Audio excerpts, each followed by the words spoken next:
ఉత్కంఠభరితమైన సెమీఫైనల్లో మహిళా క్రికెట్ జట్టు అద్భుతమైన విజయం సాధించి మహిళల ప్రపంచ కప్ ఫైనల్ కు చేరుకున్నందుకు టీమిండియా మహిళా క్రికెట్ జట్టుకు AP deputy CM Pawan Kalyan హృదయపూర్వక అభినందనలు తెలియజేశారు. దక్షిణాఫ్రికాతో నవంబర్ 2న ఫైనల్ జరగనుందని, మన బ్లూ మహిళలు దేశం కోసం ప్రపంచ కప్ ను ఎత్తేందుకు సిద్ధంగా ఉన్నారని ఎక్స్ వేదికగా వారికి ఆల్ ది బెస్ట్ చెప్పారు.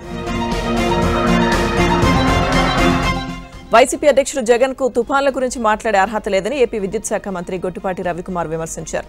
ఈ తుఫాన్లో పెద్ద ఎత్తున ప్రాణ నష్టం జరగలేదనే భావనలో జగన్ ఉన్నారని అన్నారు. తుఫాను ప్రభావిత ప్రాంతాల్లో ఎక్కడా ప్రాణ నష్టం జరగకూడదనే లక్ష్యంతో సీఎం చంద్రబాబు ఆదేశాలతో విద్యుత్ శాఖ 2 రోజుల ముందే అప్రమత్తమైందని గొట్టిపాటి తెలిపారు.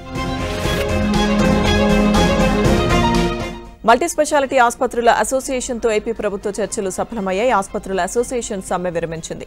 అన్ని వైద్య సేవలు పునః ప్రారంభించాలని నిర్ణయం తీసుకున్నారు. నవంబర్ 15 లోపు 250 కోట్లు చెల్లించేందుకు ప్రభుత్వం అంగీకారం తెలపడంతో ఆసుపత్రుల అసోసియేషన్ హర్షం వ్యక్తం చేసింది. సీఎం చంద్రబాబు, పవన్ కళ్యాణ్ స్ఫూర్తితో అధికారులు, రాజకీయ నాయకులు సమన్వయంతో పనిచేసి తుఫాన్ నష్టాన్ని తగ్గించగలిగారని మంత్రి కందుల దుర్గేష్ అన్నారు. తూర్పుగోదావరి జిల్లా నిడదవోలు నియోజకవర్గం పెండ్యాలలో తుఫాను బాధితులకు 25 కేజీల బియ్యం, నిత్యావసర వస్తువులు పంపిణీ చేశారు. పునరావాస కేంద్రాల్లో ఉన్న వారికి ఎటువంటి ఆదాయ మార్గం లేకపోవడం వల్ల ప్రభుత్వం ఆదుకోవడానికి నిత్యావసరాలు సరిపడా ఇస్తుందని మంత్రి తెలిపారు. ఈ సందర్భంగా తుఫాన్ నేపథ్యంలో బాధ్యతగా విధులు నిర్వహించిన అధికారులను అభినందించారు. తుపాను ప్రభావంతో పునరావాస కేంద్రాల్లో ఉన్న ఏకలవ్య కాలనీ వాసులకు ప్రభుత్వం తరపున నిత్యావసర సరుకులు, నగదు పంపిణీ చేశారు. ఈ కార్యక్రమంలో Anakapalli MP CM Ramesh, Pendurthi MLA Panchakarla Ramesh Babu, Pendurthi TDP incharge Gandi Babji, కూటమి నాయకులు పాల్గొన్నారు. టెక్నాలజీని ఉపయోగించి దృఢ సంకల్పంతో తుపాను ప్రభావాన్ని సీఎం చంద్రబాబు తగ్గించగలిగారని సీఎం రమేష్ అన్నారు. ముందస్తు జాగ్రత్త చర్యల వల్లే ఆస్తి ప్రాణ నష్టాన్ని తగ్గించగలిగామన్నారు. ఎన్నో ఏళ్ల క్రితం బ్రిటిష్ కాలంలో నిర్మించిన కోపల్లె వంతెన నిర్మాణానికి ఫైనాన్షియల్ క్లియరెన్స్ వచ్చిందని, త్వరలోనే టెండర్లు పిలిచి నిర్మాణం చేపడతామని ఏపీ డిప్యూటీ స్పీకర్ రఘురామకృష్ణరాజు అన్నారు. ఉండి నియోజకవర్గ ప్రజలకే కాదు, భీమవరం నుంచి విజయవాడ ఇతర పట్టణాలకు వెళ్లాలంటే ఈ రోడ్డు మార్గం దగ్గర కావడం, రైల్వే గేట్లు తక్కువగా ఉండడంతో ఈ రోడ్డు నుంచి ఎక్కువగా వాహనాల రాకపోకలు కొనసాగుతున్నాయని తెలిపారు. వంతెన శిథిలావస్థకు చేరి ప్రమాదకరంగా మారిందన్నారు. కోపల్లె వంతెన నిర్మాణంతో పాటు రోడ్డు ఆక్రమణలు కూడా తొలగిస్తామని రఘురామ హామీ ఇచ్చారు. పశ్చిమ గోదావరి జిల్లా కొయ్యలగూడెం మండలం పరింపుడి గ్రామంలో తుపాను ప్రభావంతో దెబ్బతిన్న పంటలను పోలవరం ఎమ్మెల్యే చిర్రి బాలరాజు పరిశీలించారు. తుపాను ప్రభావంతో భారీ స్థాయిలో పంటలు దెబ్బతినడంతో రైతులు తీవ్రంగా నష్టపోయారు. పంట నష్టపోయిన రైతులతో మాట్లాడిన ఎమ్మెల్యే వారికి పూర్తి భరోసా ఇచ్చారు. అర్హులైన ప్రతి రైతుకు ప్రభుత్వ సాయం అందుతుందని, అందేలా చర్యలు తీసుకుంటామని చెప్పారు. రైతులు ధైర్యంగా ఉండాలని, వారికి తోడుగా ఉంటామని ఎమ్మెల్యే బాలరాజు భరోసా ఇచ్చారు.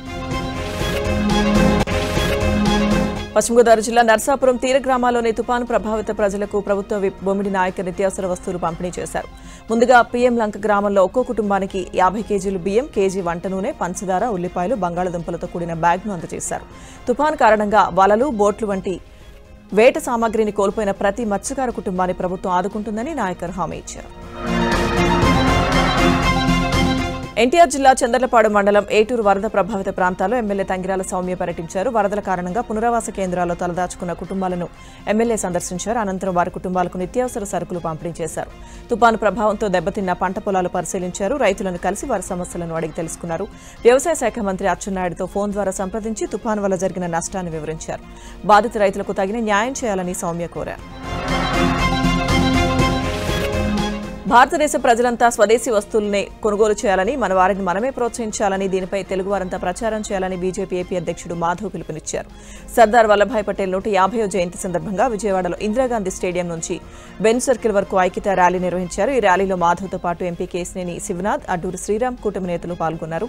సర్దార్ వల్లభాయ్ పటేల్ దేశం సమగ్రత చాటారని, సంస్థానాలు విలీనం చేశారని, పటేల్ త్యాగానికి గుర్తింపుగా ఏటా స్వతంత్ర దినోత్సవం మాదిరిగా ఏకతా ర్యాలీ నిర్వహించినట్లుగా ఎంపీ కేశినేని శివనాథ్ చెప్పారు. ఇన్నర్వీల్ ఇంటర్నేషనల్ క్లబ్ ఆధ్వర్యంలో క్యాన్సర్పై అవగాహన కల్పిస్తూ విజయవాడలో ర్యాలీ నిర్వహించారు. ఈ ర్యాలీలో విజయవాడ సెంట్రల్ ఎమ్మెల్యే బోండా ఉమా ముఖ్య అతిథిగా పాల్గొని ర్యాలీని ప్రారంభించారు. నేడు ప్రపంచ క్యాన్సర్ని జయించేందుకు పోరాటం చేస్తుందని, క్యాన్సర్ని జయించాలంటే మొట్టమొదటి దశలోనే దాన్ని గుర్తించాలని బోండా ఉమా అన్నారు. లేటెస్ట్ టెక్నాలజీ, ట్రీట్మెంట్తో అనేక క్యాన్సర్లకి మందులు, వ్యాక్సిన్స్ కూడా వచ్చాయన్నారు. దీన్ని సామాన్య ప్రజలు అర్థం చేసుకోవాల్సిన అవసరం ఉందని చెప్పారు. ఎన్టీఆర్ ట్రస్ట్ ద్వారా ఉచితంగా బ్రెస్ట్ క్యాన్సర్, అలాగే సర్వైవల్ క్యాన్సర్ స్క్రీనింగ్ టెస్ట్ ఉచితంగా నిర్వహిస్తున్నారని, క్యాన్సర్ రహిత ఆంధ్రప్రదేశ్ చూడాలనేది సీఎం చంద్రబాబు లక్ష్యమన్నారు. ఈ అవకాశాన్ని మహిళలు, యువతులు సద్వినియోగం చేసుకోవాలని తెలిపారు. నెల్లూరులో విక్రమ్సింహపురి యూనివర్సిటీ ఆధ్వర్యంలో వల్లభాయ్ పటేల్ 150వ జయంతి సందర్భంగా పాదయాత్ర నిర్వహించారు. వీఆర్సీ సెంటర్ నుంచి ఏసీ సుబ్బారెడ్డి స్టేడియం వరకు పాదయాత్ర సాగింది. యూనివర్సిటీ వైస్ ఛాన్సలర్ ఆచార్య అలం శ్రీనివాసరావు పాదయాత్రను ప్రారంభించారు. రిజిస్ట్రార్ డాక్టర్ సునీత, అధ్యాపకులు, విద్యార్థులు పాల్గొన్నారు. జాతీయ ఐక్యత కోసం వల్లభాయ్ పటేల్ చేసిన సేవలను ప్రతి ఒక్కరూ స్మరించుకోవాలన్నారు. అన్ని అనుబంధ కళాశాలలో పటేల్ జయంతిని ఘనంగా నిర్వహిస్తున్నామని తెలిపారు. తెలంగాణ మంత్రిగా అజరుద్దీన్ ప్రమాణ స్వీకారం చేశారు. గవర్నర్ జిష్ణుదేవ్ వర్మ ఆయనతో ప్రమాణం చేయించారు. కార్యక్రమంలో సీఎం రేవంత్ రెడ్డి, మంత్రులు పాల్గొన్నారు. 1963 ఫిబ్రవరి 8న హైదరాబాద్లో అజరుద్దీన్ జన్మించారు. అబిడ్స్లోని ఆల్ సెయింట్స్ హైస్కూల్లో పాఠశాల విద్యను అభ్యసించారు. నిజాం కాలేజీలో బీకాం చదివారు. మేనమామ జైనులాబుద్దీన్ స్ఫూర్తితో క్రికెట్ వైపు అడుగులు వేశారు. 1984లో అంతర్జాతీయ క్రికెట్లో రంగప్రవేశం చేశారు. ఇక అజరుద్దీన్ క్రికెటర్గా ప్రత్యేక గుర్తింపును తెచ్చుకున్నారు. అజరుద్దీన్పై వచ్చిన ఆరోపణలు రుజువు కాలేదని తెలంగాణ మంత్రి వివేక్ వెంకటస్వామి చెప్పారు. కిషన్ రెడ్డి చేసేవని రాజకీయ ఆరోపణలే అని కొట్టిపారేశారు. హెచ్సీఏ అధ్యక్షుడిగా అజరుద్దీన్ అప్పటి బీసీసీఏ అధ్యక్షుడు అమిత్ షా కుమారుడి అంగీకరించారని వివేక్ చెప్పారు. మైనారిటీలకు కేబినెట్లో చోటు ఇవ్వడం సముచితమేనని, దీనిపై రాజకీయాలు మాట్లాడితే ఎలా అని ప్రశ్నించారు. టీటీడీపై బీజేపీ ఎమ్మెల్యే రాజాసింగ్ ఆసక్తికర వ్యాఖ్యలు చేశారు. టీటీడీ బోర్డులో సభ్యులను నియమించే ముందు వ్యక్తులను పరిశీలించాలని, వారికి మతపరమైన భావాలు ఉన్నాయా అని చూడాలని అన్నారు. ఇక ఎంఎస్ రాజు వ్యాఖ్యలు అర్ధరహితమన్నారు. భగవద్గీతతో ప్రయోజనం లేదన్న ఎంఎస్ రాజుకు టీటీడీ బోర్డు మెంబర్గా ఎలా ఇచ్చారని, ఇలాంటివి మరోసారి పునరావృతం కాకుండా చూడాలని రాజాసింగ్ చెప్పారు. కరీంనగర్ జిల్లాలోని నుస్లాపూర్, నల్గొండ కొనుగోలు కేంద్రాలను జాగృతి అధ్యక్షురాలు కల్వకుంట్ల కవిత పరిశీలించారు. రైతులతో మాట్లాడి వారి సమస్యలు తెలుసుకున్నారు. కొనుగోలు కేంద్రాలకు ధాన్యాన్ని తీసుకొచ్చి 20 రోజులు దాటినా ఇంకా కొనుగోలు చేయలేదని కవిత మండిపడ్డారు. తేమ శాతంతో సంబంధం లేకుండా పంటను కొనుగోలు చేయాలని, నష్టపోయిన రైతులకు నష్టపరిహారం ఇవ్వాలని ప్రభుత్వాన్ని కవిత డిమాండ్ చేశారు. వరంగల్ తూర్పులో కాంగ్రెస్ పార్టీలో వర్గ విభేదాలు భగ్గుమన్నాయి. కాశీబుగ్గలో ఇందిరాగాంధీ విగ్రహానికి మహిళా నేతలు వేర్వేరుగా పూలమాలలు వేశారు. వరంగల్ జిల్లా కాంగ్రెస్ అధ్యక్షురాలు ఎర్రబెల్లి స్వర్ణ వేసిన పూలమాలలను మంత్రి కొండా సురేఖ అనుచరులు తొలగించారు. దీంతో స్థానికంగా ఉన్న అసంతృప్తులు, వర్గ విభేదాలు బయటపడ్డాయి. సర్దార్ వల్లభాయ్ పటేల్ 150వ జయంతి సందర్భంగా మాజీ ఉపరాష్ట్రపతి వెంకయ్యనాయుడు, కేంద్ర మంత్రి కిషన్ రెడ్డి, బీజేపీ రాష్ట్ర అధ్యక్షుడు రామచంద్రరావు నివాళులర్పించారు. ఎల్బీ స్టేడియం దగ్గరున్న బాబు జగజీవన్ రామ్ విగ్రహం నుంచి అసెంబ్లీ దగ్గరున్న సర్దార్ వల్లభాయ్ పటేల్ విగ్రహం వరకు ర్యాలీ నిర్వహించారు. ర్యాలీలో బీజేపీ నేతలు, కార్యకర్తలు పాల్గొన్నారు. భద్రాద్రి కొత్తగూడెం జిల్లా సుజాతనగర్ మండలం సింగభూపాలెం చెరువులో ప్రభుత్వం మత్స్యకారులకు ఉచితంగా ఇస్తున్న 11 లక్షల విలువైన 7.41 లక్షల చేప పిల్లలను ఎమ్మెల్యే కూనంనేని సాంబశివరావు వదిలారు. కొత్తగూడెం నియోజకవర్గంలోని 54 చెరువుల్లో 20 లక్షల చేప పిల్లలను ప్రభుత్వం ఉచితంగా ఇచ్చిందని, తద్వారా మత్స్యకార కుటుంబాలకు మేలు జరుగుతుందని కూనంనేని అన్నారు. ఆరోగ్యరీత్యా చేపలను ఆహారంగా తీసుకోవడం మంచిదన్నారు. తెలంగాణ ప్రభుత్వం చేపట్టిన ఈ కార్యక్రమం మత్స్యకార కుటుంబాలకు మంచి లాభదాయకంగా ఉంటుందని చెప్పారు. వచ్చే ఏడాది జరగనున్న తెలంగాణ ఇంటర్ పరీక్షల షెడ్యూల్ విడుదలైంది. 2026 ఫిబ్రవరి 25 నుంచి మార్చి 18 వరకు ఇంటర్ పరీక్షలు జరగనున్నాయి. ఫిబ్రవరి 25న ఇంటర్ ఫస్ట్ ఇయర్, ఫిబ్రవరి 26న ఇంటర్ సెకండ్ ఇయర్ పరీక్షలు ప్రారంభం కానున్నాయి. ఫిబ్రవరి 2 నుంచి ఇంటర్ ప్రాక్టికల్స్ నిర్వహించనున్నారు. గతంతో పోలిస్తే ఈసారి వారం ముందే ఇంటర్ పరీక్షలు జరగనున్నాయి. ఐఐటీ, ఎంసెట్, నీట్ వంటి పరీక్షలకు ఇబ్బంది కాకుండా ముందుగానే పరీక్షలను ఇంటర్ బోర్డు నిర్వహిస్తోంది. రేపటి నుంచి నవంబర్ 11 వరకు ఆన్లైన్ ద్వారా విద్యార్థులు పరీక్ష ఫీజులు చెల్లించాలని ఇంటర్ బోర్డు తెలిపింది. రంగారెడ్డి జిల్లా ఆర్జీఏ పోలీస్ స్టేషన్ వద్ద భరోసా సెంటర్ డీజీపీ శివధర్ రెడ్డి దాన్ని ప్రారంభించారు. మహిళలు తమకు జరిగిన అన్యాయాలను అందరిలో చెప్పుకునేందుకు వీలు లేకపోవడంతో అందుకు వీలుగా భరోసా సెంటర్ ఏర్పాటు చేశామని డీజీపీ తెలిపారు. ఇక ఇప్పటి వరకు హైదరాబాద్, సైబరాబాద్, రాచకొండ పరిధిలో 33 భరోసా సెంటర్లు ప్రారంభించామన్నారు. రానున్న రోజుల్లో మరిన్ని జిల్లాలో భరోసా సెంటర్లు ఏర్పాటు చేసేందుకు కృషి చేస్తామన్నారు. సూర్యాపేట జిల్లా గరిడపల్లి మండలం గరిడపల్లి పోలీస్ స్టేషన్లో జిల్లా ఎస్పీ నరసింహ ఆకస్మిక తనిఖీలు చేశారు. చాలా అభివృద్ధి చెందిన ప్రాంతంలో గరిడపల్లి పోలీస్ స్టేషన్ ఉందని, ఇక్కడ పోలీసులు ప్రజలకు ఎలాంటి సర్వీసులు అందిస్తున్నారన్నది పరిశీలించేందుకే తనిఖీలు చేశామని ఎస్పీ తెలిపారు. గత సంవత్సరంతో పోలిస్తే రోడ్డు ప్రమాదాల నివారణ, దొంగతనాలు అరికట్టడం, దోపిడీల నియంత్రణ, కొట్లాట కేసుల తగ్గింపు వంటి విభాగాల్లో ముందంజలో ఉన్నామని ఎస్పీ తెలిపారు. సైబర్ నేరాలు, గంజాయి వంటి అంశాల్లో ప్రజలకు అవగాహన కల్పిస్తూ పోలీస్ ప్రజా భరోసా కార్యక్రమాలు నిర్వహించాలని సిబ్బందికి ఎస్పీ సూచించారు. భారతీ సిమెంట్ మేనేజర్ భార్గవరెడ్డిపై పోలీసులు కేసు నమోదు చేశారు. మాజీ సీఎం జగన్ హయాంలో భూముల విషయంలో భార్గవరెడ్డి మోసం చేసినట్లు ఆరోపణలున్నాయి. లేని భూమిని ఉన్నట్టు చూపించి కడపకు చెందిన మహబూబ్ ఖాన్ దగ్గర 60 లక్షల అడ్వాన్స్ తీసుకుని మోహన్ చాటేసినట్టు తెలుస్తోంది. ఇక భూమి లేదని గుర్తించి అడ్వాన్స్ వెనక్కి అడిగితే ఇవ్వకపోవడంతో మహబూబ్ ఖాన్ కోర్టును ఆశ్రయించారు. ఇక ఈ మేరకు కోర్టు ఆదేశాలతో భార్గవరెడ్డిపై సీకేదిన్నె పోలీసులు కేసు నమోదు చేశారు.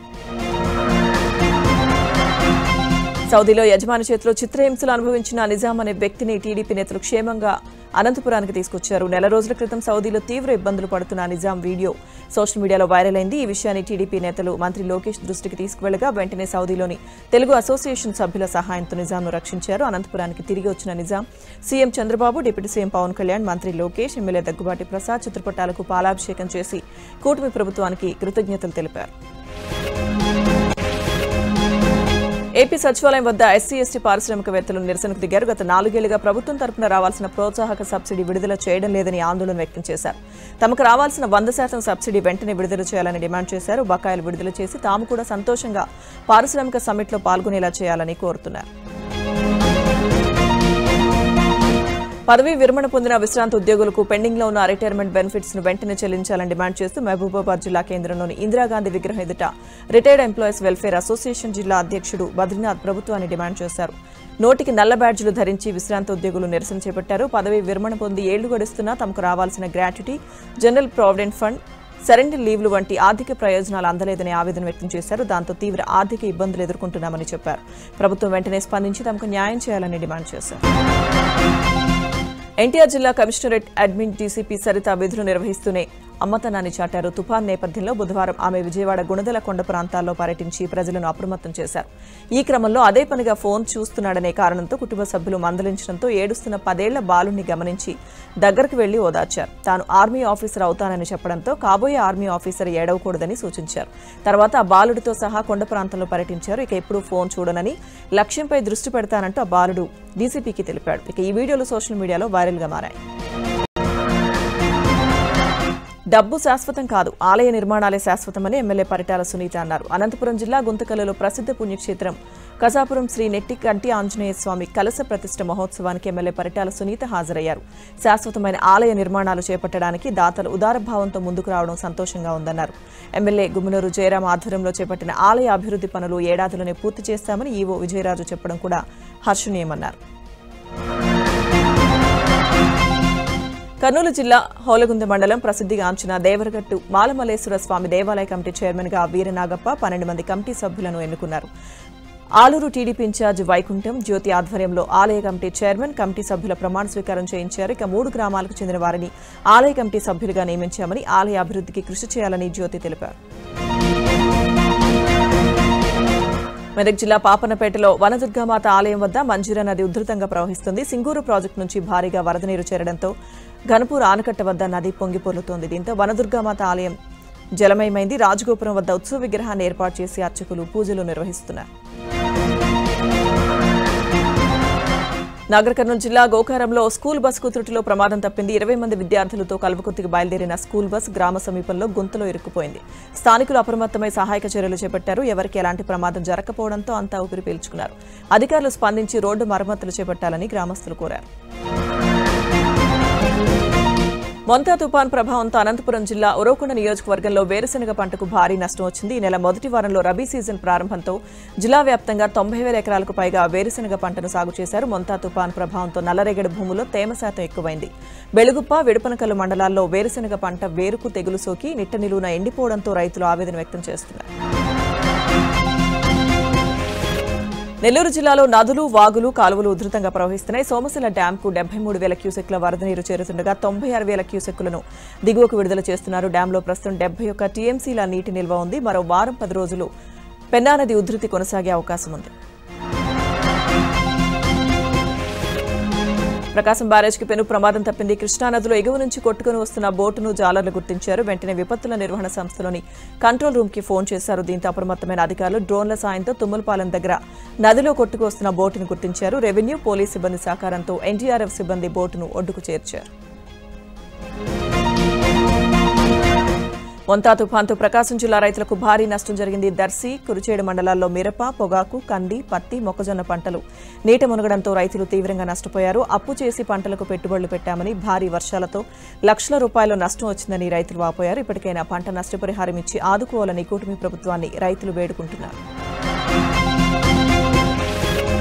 ప్రకాశం జిల్లాలో కురిసిన భారీ వర్షాలకు వాగులు ఉప్పొంగి ప్రవహించాయి. అయితే భారీ వర్షాలతో వాగులు ప్రవహించడం ఓ పెళ్లి బృందాన్ని టెన్షన్ పెట్టింది. పెళ్లి మండపానికి వధువు వెళ్లాలంటే ఉధృతంగా ప్రవహిస్తున్న వాగు దాటి వెళ్లలేని పరిస్థితి నెలకొంది. దీంతో సమాచారం అందుకున్న పోలీసులు వధువుతో పాటు ఆమె తల్లిదండ్రులు, బంధువుల్ని జేసీబీ సాయంతో వాగు దాటించారు. దీంతో వధువుల పెళ్లి కథ సుఖాంతమైంది. తిరుమలలో చిరుతల సంచారం కలకలం రేపుతోంది. శ్రీవారి మెట్టు, అలిపిరి నడక మార్గాల్లో చిరుత కనిపించింది. నిన్న రాత్రి 150వ మెట్టు వద్ద చిరుత సంచరించగా అలిపిరి మార్గంలోని మోకాళ్ల మెట్టు వద్ద మరో చిరుత సంచరించింది. 2 చిరుతల సంచార నేపథ్యంలో అప్రమత్తమైన టీటీడీ నడక మార్గాల్లో భక్తులను గుంపులుగా పంపుతోంది. 3,000 కోట్లకు పైగా మోసం చేసిన నిందితుడు ఉప్పులపాటి సతీష్ కుమార్ తప్పించుకోవడానికి సహకరించిన ఎస్ఐ శ్రీకాంత్ గౌడ్ను హైదరాబాద్ నగర పోలీస్ కమిషనర్ సజ్జనార్ సస్పెండ్ చేశారు. చిత్తూరు మాజీ మేయర్ దంపతుల హత్య కేసులో కోర్టు సంచలన తీర్పు ఇచ్చింది. అనురాధ దంపతులను హత్య చేసిన 5గురికి ఉరిశిక్షను ఖరారు చేసింది. కోనసీమ జిల్లా ఐపోలవరం మండలం బాణాపురంలో మైనర్ బాలికపై అత్యాచారం కేసులో అమలాపురం డీఎస్పీ కృష్ణారావు విచారణ చేపట్టారు. బాలిక చెప్పిన వివరాల ప్రకారం నిందితుడు రాయపురెడ్డి సత్యవెంకటకృష్ణ అలియాస్ బాబీపై కేసు నమోదు చేశామని తెలిపారు. బాబీ పిల్లలకు స్పోర్ట్ అలాగే వాలీబాల్ నేర్పిస్తాడని తెలిపారు. ఇక అతడు జనసేన పార్టీకి చెందిన వ్యక్తిగా గుర్తించామని, పరారీలో ఉన్న బాబీని త్వరలోనే పట్టుకుంటామని డీఎస్పీ తెలిపారు. హైదరాబాద్ టోలీ చౌకీలో జరిగిన ఆటో డ్రైవర్ హత్య కేసును పోలీసులు 24 గంటల్లో ఛేదించారు. హకీంపేట ప్రాంతానికి చెందిన మహమ్మద్ ముజమిల్ అలియాస్ అయూబ్ అనే ఆటో డ్రైవర్ను అతని స్నేహితుడు మొహమ్మద్ ఇజాక్ అలియాస్ ఖలీద్ హత్య చేసినట్లుగా పోలీసులు గుర్తించారు. అక్టోబర్ 30న రాత్రి ఇద్దరూ కలిసి మద్యం సేవించారని, వారి మధ్య ఫోన్ విషయంలో గొడవ జరిగిందని, దాంతో కోపంతో ఖలీద్ ముజ్మిల్ను గొంతు బిగించి హత్య చేసి ఫోన్ తీసుకుని పరారైనట్లు పోలీసులు తెలిపారు. ఇక నిందితుడు ఖలీద్ను హకీంపేటలోని ఓయో గదిలో పట్టుకున్నామని, రిమాండ్కు తరలిస్తామని పోలీసులు చెప్పారు. మహిళపై అత్యాచారం చేసిన కేసులో నిందితుడిని కామారెడ్డి జిల్లా పోలీసులు అరెస్ట్ చేశారు. బీహార్ రాష్ట్రానికి చెందిన రాహుల్ కుమార్ గ్రామంలోని రైస్ మిల్లులో పనిచేస్తున్నాడు. పాల్వంచి మండలం ఫరీద్పేట్ గ్రామానికి చెందిన మహిళ వ్యవసాయ పనులు చేస్తుండగా ఆమెను గాయపరిచి అత్యాచారం చేసి పరారయ్యాడు. బాధితురాలి ఫిర్యాదుతో 7 పోలీసు బృందాలు గాలించి నిందితుడిని పట్టుకున్నారు. అతన్ని రిమాండ్కు తరలించామని కామారెడ్డి జిల్లా ఎస్పీ రాజేష్ చంద్ర తెలిపారు. పశ్చిమ గోదావరి జిల్లా ఆచంటలో 7 సభ్యుల గంజాయి ముఠాను పోలీసులు అరెస్ట్ చేశారు. వారి నుంచి 3 కేజీల 200 గ్రాముల గంజాయిని స్వాధీనం చేసుకున్నారు. పక్కా సమాచారంతో ఆచంట శివార్లోని బాలంవారిపాలెంలో ఖాళీ లేఅవుట్లో ఆచంట ఎస్ఐ వెంకటరమణ సిబ్బందితో కలిసి దాడులు చేశారు. గంజాయి కలిగి ఉన్న 7గురిని అదుపులోకి తీసుకున్నారు. వీరిలో కోట భాను, సందీప్లపై కోనసీమ, కొవ్వూరులో కేసులున్నట్లు గుర్తించామని ఎస్ఐ తెలిపారు. హైదరాబాద్ నాగోల్లో భారీ చోరీ జరిగింది. సాయినగర్లో ఓ ఇల్లు తాళం వేసి ఉండడాన్ని గమనించిన దొంగ కిటికీ గ్రిల్స్ ను తొలగించి 40 తులాల బంగారం, నగదు దొంగతనం చేశాడు. రిటైర్డ్ ఉద్యోగి దంపతులు అమెరికాలో ఉండే తమ కూతురి దగ్గరకు వెళ్లారు. ఇంట్లో లైట్లు వెలుగుతుండడాన్ని గమనించిన అతడి బంధువు పోలీసులకు సమాచారం అందించాడు. ఈ ఘటనపై సీసీ ఫుటేజ్ ఆధారంగా పోలీసులు దర్యాప్తు చేస్తున్నారు. కర్నూలు జిల్లా ఎమిగ్నూరు జాతరలో ఇన్నోవా కారు చోరీ కేసును పోలీసులు ఛేదించారు. కారు ఎత్తికెళ్లిన మహారాష్ట్ర ముఠాను పట్టుకున్నారు. ఈ ఏడాది జనవరిలో జాతరలో ఓ వ్యక్తి కారు చోరీకి గురైంది. సీసీ ఫుటేజ్ ఆధారంగా మహారాష్ట్రకు చెందిన వ్యక్తులు కారును ఎత్తికెళ్లినట్లుగా గుర్తించారు. ఇక ఈ ముఠాకు సంబంధించిన 5గురిని అదుపులోకి తీసుకోగా మరో నిందితుడి కోసం పోలీసులు గాలిస్తున్నారు. అయితే గతంలో చాలా కేసుల్లో ఈ ముఠా సభ్యులు నిందితులుగా ఉన్నారని, గోవా నుంచి మహారాష్ట్రకు మత్తు పదార్థాలు అక్రమంగా రవాణా చేసేవారని పోలీసుల ప్రాథమిక విచారణలో తేలింది. మహబూబాబాద్ జిల్లా గార్ల మండలంలోని పురాతన కొండాలమ్మ దేవాలయంలో గుప్త నిధుల కలకలం రేగింది. వివిధ ప్రాంతాలకు చెందిన 7 వ్యక్తులు ముఠాగా ఏర్పడి గత రాత్రి ఆలయంలో గుప్త నిధుల కోసం తవ్వకాలు చేపట్టారు. ఆ సమయంలో అటుగా వెళ్లిన రైతులు గమనించి గ్రామస్తులకు తెలియజేశారు. గ్రామస్తులు వెంటనే అక్కడికి చేరుకుని 7గురిని పట్టుకుని పోలీసులకు అప్పగించారు. తవ్వకాలు జరిపిన పారలు, గడ్డపారలు, పనిముట్లను పోలీసులు స్వాధీనం చేసుకున్నారు. వారిపై కేసు నమోదు చేసి దర్యాప్తు చేస్తున్నారు. విచారణ సంస్థలు లాయర్లకు నోటీసులు ఇవ్వడాన్ని సుప్రీంకోర్టు ధర్మాసనం తప్పుపట్టింది. లాయర్లకు సమన్లు జారీ చేయడం చట్టవిరుద్ధమంటూ తీర్పునిచ్చింది. ఈడీ, సీబీఐ కేసులో కొంతమంది లాయర్లకు విచారణ సంస్థలు నోటీసులు ఇచ్చాయి. ఇక దీన్ని తప్పుపడుతూ కొంతమంది లాయర్లు సుప్రీంకోర్టును ఆశ్రయించగా త్రిసభ్య ధర్మాసనం విచారణ జరిపింది. అసాధారణ పరిస్థితుల్లో తప్ప లాయర్లకు విచారణ సంస్థలు నోటీసులు ఇవ్వరాదని తెలిపింది. సెక్షన్ 132 కింద అసాధారణ పరిస్థితుల్లో మాత్రమే న్యాయవాదులను విచారణకు పిలవాలని వ్యాఖ్యానించింది. తమ కక్షిదారులకు సలహా ఇచ్చిన న్యాయవాదులను విచారణకు ఎలా పిలుస్తారని ధర్మాసనం ప్రశ్నించింది. అమెరికాతో భారత్ 10 ఏళ్ల రక్షణ ఒప్పందం చేసుకుంది. ఈ ఒప్పందంపై రక్షణ శాఖ మంత్రి రాజ్నాథ్ సింగ్, అమెరికా ప్రతినిధి హెక్సెట్ సంతకాలు చేశారు. ఈ ఒప్పందంలో భాగంగా ఇరు దేశాల రక్షణ రంగాల్లో సమన్వయం, సమాచార మార్పిడి, పరస్పర సాంకేతికత సహకారాన్ని బలోపేతం చేయనుంది. ఇది అమెరికా రక్షణ భాగస్వామ్యాన్ని మరింత ముందుకు తీసుకెళ్తుందని అమెరికా ప్రతినిధి హెక్సెట్ అన్నారు. భారత్, అమెరికా రక్షణ సంబంధాలు ఇంతకు ముందెప్పుడు ఇంత బలంగా లేవని అన్నారు. భారతీయులపై అమెరికా మరోసారి తన అక్కసు వెళ్లగక్కింది. H-1B వీసాదారులను లక్ష్యంగా చేసుకుని ట్రంప్ యంత్రాంగం విడుదల చేసిన ఓ వీడియో ప్రకటన ఇప్పుడు తీవ్ర దుమారాన్ని రేపుతోంది. H-1B వీసాను కంపెనీలు దుర్వినియోగం చేస్తున్నాయని, అమెరికన్ యువత స్థానంలో విదేశీ కార్మికులతో భర్తీ చేస్తున్నాయని నిందించింది. ఇక ఆ వీసాదారుల్లో అత్యధికులు భారతీయులే ఉన్నారని ప్రస్తావించింది. లేబర్ డిపార్ట్మెంట్ ఎక్స్ ఖాతా నుంచి అధికారికంగా విడుదలైన ఈ యాడ్లో H-1B వీసా విచ్చలవిడి దుర్వినియోగం కారణంగా ఉద్యోగాలన్నీ విదేశీ కార్మికులతో భర్తీ చేయబడుతున్నాయని ఆరోపించింది. దీనివల్ల యువ అమెరికన్ల నుంచి కలలు దొంగిలించబడుతున్నాయని, దుర్వినియోగానికి పాల్పడుతున్న కంపెనీలపై కఠిన చర్యలు తీసుకుంటామని కూడా వీడియోలో చెప్పింది. అయితే ఈ ప్రకటన చూసిన వారంతా భారతీయులను లక్ష్యంగా చేసుకుని ఈ వీడియో చేశారని చెబుతున్నారు. నటుడు నారా రోహిత్ ఓ ఇంటివాడయ్యాడు. నటి శిరీషతో ఆయన వివాహం నిన్న రాత్రి ఘనంగా జరిగింది. ఏపీ సీఎం చంద్రబాబు, భువనేశ్వరి దంపతులు, సినీ రాజకీయ ప్రముఖులు హాజరై వధూవరులను ఆశీర్వదించారు. ప్రతినిధి 2 సినిమాలో రోహిత్ సరసన శిరీష నటించారు. అలా మొదలైన వారి స్నేహం ప్రేమగా మారింది. పెద్దల అంగీకారంతో గతేడాది వీరి నిశ్చితార్థం జరిగింది. శిరీష స్వస్థలం ఏపీలోని రెంటచింతల. ఆస్ట్రేలియాలో ఉన్నత చదువులు పూర్తి చేసిన శిరీష అక్కడే కొంతకాలం ఉద్యోగం చేశారు. నటనపై ఆసక్తితో స్వదేశానికి ఆమె తిరిగి వచ్చారు.